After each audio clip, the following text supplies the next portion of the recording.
जय हिंद साथियों, कैसे हो आप सब। आज हम लेकर आए हैं भारतीय शास्त्रीय नृत्य से टॉप 25 क्वेश्चन। तो जिसको भी आंसर पता होगा वो कमेंट बॉक्स में जरूर बताइएगा। चलिए स्टार्ट करते हैं। क्वेश्चन नंबर 1, भारत में वर्तमान में कितने शास्त्रीय नृत्य मान्यता प्राप्त हैं। ध्यान दीजिएगा दोस्तों, ये बोल रहा है भारत में वर्तमान में कितने शास्त्रीय नृत्य मान्यता प्राप्त है। तो कितना है, तो टोटल है 8। कितना है दोस्तों, 8, यानी ऑप्शन सी बिल्कुल सही होता है। चलिए अगले प्रश्न पे चलते हैं। भरतनाट्यम किस राज्य का शास्त्रीय नृत्य है। ध्यान दीजिए दोस्तों, भरतनाट्यम किस राज्य का शास्त्रीय नृत्य है। ये जो है तमिलनाडु का है। किसका है, तमिलनाडु, यानी ऑप्शन बी बिल्कुल सही होता है। चलिए अगले प्रश्न पे चलते हैं। कथक किस राज्य से संबंधित है। ये जो कथक है दोस्तों, ये किस राज्य से संबंधित है, तो कथक है उत्तर प्रदेश से संबंधित। किससे, उत्तर प्रदेश से, यानी ऑप्शन ए बिल्कुल सही होता है। चलिए अगले प्रश्न पे चलते हैं। कथकली किस राज्य के प्रमुख शास्त्रीय नृत्य है। ध्यान दीजिएगा दोस्तों, ये बोल रहा है कथकली किस राज्य का प्रमुख शास्त्रीय नृत्य है। तो कथकली केरल का है। कहाँ का है दोस्तों, केरल का, यानी ऑप्शन ए बिल्कुल सही होता है। चलिए अगले प्रश्न पे चलते हैं। ओडिसी किस राज्य का शास्त्रीय नृत्य है। ध्यान दीजिएगा दोस्तों, ओडिसी किस राज्य का शास्त्रीय नृत्य है। तो ये कहाँ का है दोस्तों, ये है उड़ीसा का। कहाँ का है, उड़ीसा का, यानी ऑप्शन ए बिल्कुल सही होता है। चलिए अगले प्रश्न पे चलते हैं। कुचिपुड़ी किस राज्य से संबंधित है। ध्यान दीजिए दोस्तों, कुचिपुड़ी किस राज्य से संबंधित है। यह है आंध्र प्रदेश से। कहाँ से है दोस्तों, आंध्र प्रदेश से, यानी ऑप्शन ए बिल्कुल सही होता है। चलिए अगले प्रश्न पे चलते हैं। मोहिनी अट्टम किस राज्य का प्रसिद्ध शास्त्रीय नृत्य है। ध्यान दीजिएगा दोस्तों, मोहिनी अट्टम किस राज्य का प्रसिद्ध शास्त्रीय नृत्य है। तो मोहिनी अट्टम कहाँ का है, केरल का है। कहाँ का है, केरल का है, यानी ऑप्शन ए बिल्कुल सही होता है। चलिए अगले प्रश्न पे चलते हैं। मणिपुरी नृत्य किस राज्य से संबंधित है। ध्यान दीजिएगा दोस्तों, मणिपुरी नृत्य किस राज्य से संबंधित है। तो मणिपुरी सिंपल मणिपुर से है। कहाँ से दोस्तों, मणिपुर से, यानी ऑप्शन ए बिल्कुल सही होता है। चलिए अगले प्रश्न पे चलते हैं।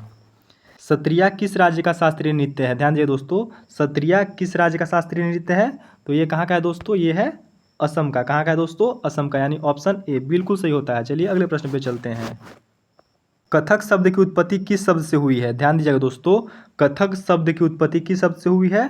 तो ये हुआ है कथा से। किससे हुआ दोस्तों, कथा से, यानी ऑप्शन ए बिल्कुल सही होता है। चलिए अगले प्रश्न पे चलते हैं। भरतनाट्यम का प्राचीन नाम क्या था। ध्यान दीजिएगा दोस्तों, भरतनाट्यम का प्राचीन नाम क्या था। तो इसका प्राचीन नाम था सादिर। क्या था, सादिर, यानी ऑप्शन ए बिल्कुल सही होता है। चलिए अगले प्रश्न पे चलते हैं। नाट्य शास्त्र के रचयिता कौन है। ध्यान दीजिएगा दोस्तों, नाट्य शास्त्र के रचयिता कौन है। तो ये है नाट्य शास्त्र के रचयिता भरत मुनि। कौन है दोस्तों, भरत मुनि, यानी ऑप्शन ए बिल्कुल सही होता है। चलिए अगले प्रश्न पे चलते हैं। कथकली में प्रमुख रूप से किन महाकाव्यों की कथाएं प्रस्तुत की जाती है। ध्यान दीजिएगा दोस्तों, ये बोल रहा है कथकली में प्रमुख रूप से किन महाकाव्य की कथाओं प्रस्तुत की जाती है। तो इसमें किया जाता है रामायण एवं महाभारत का। किसका, रामायण एवं महाभारत का, यानी ऑप्शन ए बिल्कुल सही होता है। चलिए अगले प्रश्न पे चलते हैं। सत्रिया नृत्य की शुरुआत किस संत ने की थी। ध्यान दीजिएगा दोस्तों, सत्रिया नृत्य की शुरुआत किस संत ने की थी। तो इसका शुरुआत किए थे शंकरदेव। किसने, शंकरदेव, यानी ऑप्शन ए बिल्कुल सही होता है। चलिए अगले प्रश्न पे चलते हैं। कथकली के मुख्य वाद्य यंत्र कौन सा है। ध्यान दीजिएगा दोस्तों, बहुत इंपॉर्टेंट क्वेश्चन है। कथकली के मुख्य वाद्य यंत्र कौन सा है। ये है आपका ऑप्शन ए चेंडा। कौन सा है, चेंडा। चलिए अगले प्रश्न पे चलते हैं। कुचिपुड़ी नृत्य का नाम किस पर आधारित है। ध्यान दीजिएगा दोस्तों, कुचिपुड़ी नृत्य का नाम किस पर आधारित है। ये एक गांव पे है। किस पे है, एक गांव, यानी ऑप्शन ए बिल्कुल सही होता है। चलिए अगले प्रश्न में चलते हैं।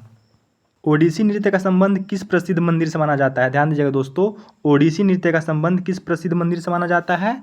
तो ये माना जाता है कोणार्क का सूर्य मंदिर। किससे, कोणार्क का सूर्य मंदिर, यानी ऑप्शन ए बिल्कुल सही होता है। चलिए अगले प्रश्न पे चलते हैं। मोहिनी अट्टम में मोहिनी किसका रूप माना जाता है। ध्यान दीजिएगा दोस्तों, ये भी बहुत इंपॉर्टेंट क्वेश्चन है। ये एग्जाम में बार पूछा जाता है। मोहिनी अट्टम में जो मोहिनी है, ये किसका रूप माना जाता है। ये माना जाता है भगवान विष्णु का। किसका, भगवान विष्णु का, यानी ऑप्शन ए बिल्कुल सही है। चलिए अगले प्रश्न पे चलते हैं। कथक नृत्य की सबसे प्रमुख विशेषता क्या है। ध्यान दीजिएगा दोस्तों, कथक नृत्य की सबसे प्रमुख विशेषता क्या है। यह है चक्कर। कौन सा है, चक्कर, यानी ऑप्शन ए बिल्कुल सही होता है। चलिए अगले प्रश्न पे चलते हैं। भारत का सबसे प्राचीन शास्त्रीय नृत्य किसे माना जाता है। ध्यान दीजिएगा दोस्तों, ये भी बहुत इंपॉर्टेंट है। भारत का सबसे प्राचीन शास्त्रीय नृत्य किसे माना जाता है। ये माना जाता है भरतनाट्यम को। किसे माना जाता है, भरतनाट्यम को। भरतनाट्यम कहाँ का है, यह है तमिलनाडु का। चलिए अगले प्रश्न में चलते हैं। निम्न में से कौन सा शास्त्रीय नृत्य नहीं है। ध्यान दीजिए दोस्तों, ये बोल रहा है कि इनमें से जो है कौन सा शास्त्रीय नृत्य नहीं है। तो क्या गरबा नहीं है, या कथक नहीं है, या भरतनाट्यम नहीं है, या ओडिसी नहीं है। तो मेरे देखने से कौन सा नहीं है, ये जो गरबा है, ये गरबा नहीं है। बाकी कथक भी है आपका, भरतनाट्यम भी है, ओडिसी भी है। चलिए अगले प्रश्न पे चलते हैं। भारतीय शास्त्रीय नृत्यों का प्रमुख ग्रंथ कौन सा है? ध्यान दीजिएगा दोस्तों, भारतीय शास्त्रीय नृत्यों का प्रमुख ग्रंथ कौन सा है? ये है आपका नाट्य शास्त्र। कौन सा है दोस्तों? नाट्य शास्त्र, यानी ऑप्शन ए बिल्कुल सही होता है। चलिए अगले प्रश्न पे चलते हैं। निम्न में से कौन सा नृत्य केरल से संबंधित नहीं है? ध्यान दीजिएगा दोस्तों, निम्न में से कौन सा नृत्य केरल से संबंधित नहीं है? इसमें भी आपको अलग करना है कि कौन सा केरल से संबंधित नहीं है। ये भरतनाट्यम कहाँ का है? भरतनाट्यम आपका तमिलनाडु का है। कथकली कहाँ का है? ये आपका केरल का है। मोहिनीअट्टम ये भी केरल का है। इनमें से कोई नहीं है तो होगा नहीं, तो आपका ऑप्शन जो होगा सही, ये ऑप्शन ए होगा। भरतनाट्यम में कहाँ का है? ये तमिलनाडु का है। चलिए अगले प्रश्न पे चलते हैं। निम्न में से कौन सा शास्त्रीय नृत्य असम से संबंधित है? ध्यान दीजिएगा दोस्तों, ये बोल रहा है निम्न में से कौन सा शास्त्रीय नृत्य असम से संबंधित है? तो असम से सत्रिय है। कौन सा है? सत्रिय, यानी ऑप्शन ए बिल्कुल सही होता है। चलिए अगले प्रश्न पे चलते हैं और आज का ये अंतिम प्रश्न है। भारतीय शास्त्रीय नृत्य में कुल कितने रसों का वर्णन मिलता है? ध्यान दीजिएगा दोस्तों, ये बोल रहा है कि ये जो भारतीय शास्त्रीय नृत्य है इसमें कुल कितने रसों का वर्णन मिलता है। तो टोटल जो रस का वर्णन मिलता है वो कितना है? वो है 9। कितना है? 9, यानी ऑप्शन सी बिल्कुल सही होता है। आप लोग हमें कमेंट करके बताइएगा कि आपका टोटल 25 में से कितना क्वेश्चन सही हो रहा है। तब तक के लिए बाय बाय।